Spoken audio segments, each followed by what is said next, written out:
The place was like Disney before Disney. Yeah, what exactly, like, so people can understand, it wasn't really just a hotel, it was Mm-mm. basically a resort. Right. Like, I went to that museum they have there, and they have a list of, like, excursions, basically, or Hmm. amenities people used to do. There used to be hunting trips. They had, like, Yeah. this prairie hunting You could trip rent a set up, dog and like go rent a hunting. dog Yeah. and go hunting, and I think they had some sort of, like, dolphin watching or something Right. like that. It was not a place where you went for the weekend. You know, these days, of course, with air travel and whatnot, you could fly to Milan for the weekend. Right. Sounds great. God bless you if you can do it.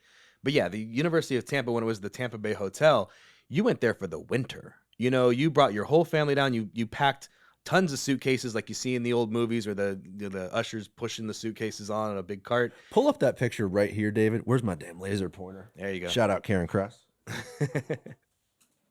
Our super deluxe laser pointer right Oh, here, there you David. go. Yes. Yeah, look at that, man. And by the way, and this is like another little picky thing. And this is, I think, from their website, because the museum itself, if anybody in Tampa has not been to that museum, I mean, you're missing out on probably the best experience you could have for history in Tampa, Florida. And it's such an iconic building. I think anyone that visits Tampa goes, Right. well, what the hell is that? Right? It's such a Exactly. unique building with. People drive by it and go, there's some castle in the middle of downtown. So here's my thing, okay?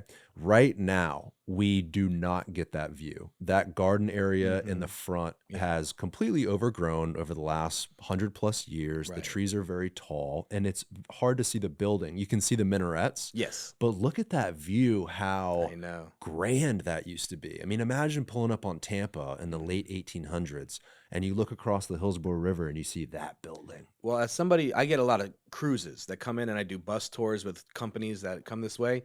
And these are people coming from Europe and different places around the world. And as soon as I talk to a little bit about the University of Tampa, we're going to go see it. They're like, sure, sure, sure. When we pull up to it, I go, and there it is. And their eyes go, whoa, because they're not expecting to see something like this in America. Yeah, it is very European. Very Eastern European with the Moorish. minarets. It's got the Italian Renaissance style with the curvature of the brick. When Henry Plant built this, he wanted it to be the peak of luxury. You know, we talked before on your podcast about his rivalry with Flagler, and anything Flagler did, he would do it, and vice versa. He was like, when people come to my hotel, they're gonna go Flagler who, you know? And Right. he wanted to just really outdo everything that Flagler was doing. And this thing had like a train terminal in the back, right? That was the main way to get there. So you would come down from New York or whatever, Mhm. take a 3-day train, something like that? Yeah, probably. And but you arrived by train on the back side of the hotel, so you didn't even see this part. All this is gorgeously on the front side of it, but the train station would be behind it. You'd come in, you'd walk your way towards the through the garden and see all the great amenities, and then you get to go to the front where you'd check in and see how gorgeous it is from the front with the fountain, statues everywhere. Like, look at some more of those photos on this little. Why am I pointing when I Yeah. have a laser You pointer? got a laser pointer. Yeah, down here. I mean, some of these old photos are so. It almost, it's like a Grey Gardens, like mystical vibe, Right. right? There's like a jungle and a river and this Mhm. Moorish architecture. And I Yeah. mean, in the 1800s, where else could you find something like that? It's so unique. Not in the United States. Of course, this isn't even that old of a building. It was 1890s, I want to say, when they did it officially. But you can think about, like, you go to northeastern part of the United States, you're going to see buildings from 1690 something or 1700, but they don't look like this. No. People were so ambitious to build something grand back then too. I mean, if Mhm. you look at architecture in Tampa like this or around the country, it always from this era is just extravagant. I mean, Yes, all the details in the brick, like this picture right now David has pulled up. This that's looks amazing. like, Yeah. maybe when it was just constructed, right? Hmm. Because you have the new landscaping and stuff like that. Right. But look at the intricate details on the windows and I mean, the minarets are of course amazing, and Right. it's kind of incredible to look at. No, they do an architecture tour of UT too, which I highly recommend people to take.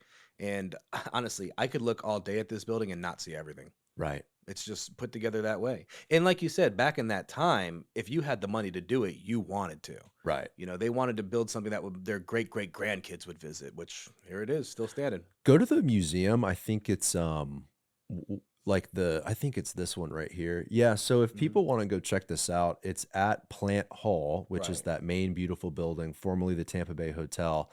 And I think it's on what would that be? The south side, Yeah. right? Like when you pull up, it's on your left. Just off Kennedy Boulevard. And I'm pretty sure it's open all day, every day, No, I right? don't think it is. Let's just say 10 a.m. to 5 p.m. Oh, they have a let's see. seasonal Yeah. sort of schedule here, but And they do different themes. Christmas one, the Victorian Christmas, you can't beat that. oh, But I there's know, it's They do beautiful. all kinds of great themes. Halloween, they do a little something too. But yeah, like I said, they've been helping me out quite a bit. They gave me a lot of resources to look through as I put together this tour for them, because naturally they want it to be the best they can do. And what will this tour sort of focus on? I mean, the building specifically? Yeah, well, not just the building, but Henry Plant himself, the godfather of Tampa, as I call him, and some of the reasons why he wanted to do all this. Why pick Tampa, Florida? Why this weird little swampy backwater town that had Fort Brooke? It wasn't even really set to be anything except a demolished fort for a while. But when Henry Plant came in this way, putting together the port, the rail line, the beautiful hotel, it put Tampa on the map as a destination. And why did he choose Tampa? Better question as to why he picked Tampa, Florida is probably because there was a lot of opportunity.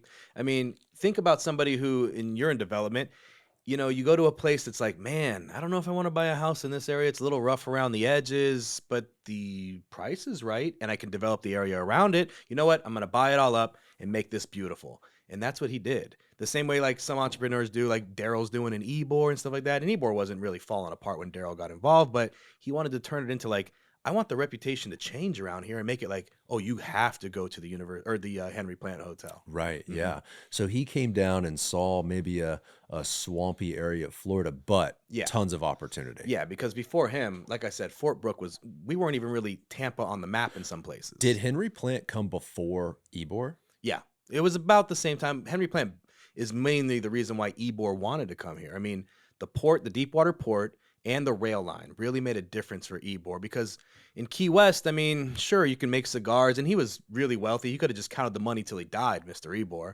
But he wanted to. So he was already wealthy. Oh, yeah. The Prince of Wales, El Príncipe de Gales, one of the best cigars in the world at the time. So he was a wealthy man that came here because of that infrastructure that would support his manufacturing. Well, he actually, and many people probably know this, he was going to go to Galveston, Texas. His whole idea was like, Galveston, it's a booming city. It's got a port right there on the Gulf. I can get all my Cuban supplies.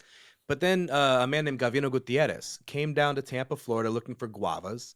He saw no guavas, but he did notice, man, there's a rail line being built here. There's a deepwater port I just came into. There's a big river. There's humidity. This would be a good spot for cigars. And he happened to know Mr. Ybor mostly because he kind of grew up around Mr. Ybor. He was a much younger man than Mr. Ybor, but he goes down to Key West with a buddy of his. They end up talking with Ybor and Ignacio Aya and a couple other people. And they say, if you're thinking about moving, Galveston sounds great, but there's a place I just came from that's got a whole lot of potential. Sure, it had Mr. Plant's hotel being built, but nobody lived there. I mean, the population when Mr. Ybor came here, around like 700 people. Wow. Yeah, exactly. And most of them were leaving in the summer because it was too hot to hang out at the hotel. Hey guys, if you want to watch the full episode of this clip, click right here. Make sure to subscribe by clicking right here. Thank you for watching.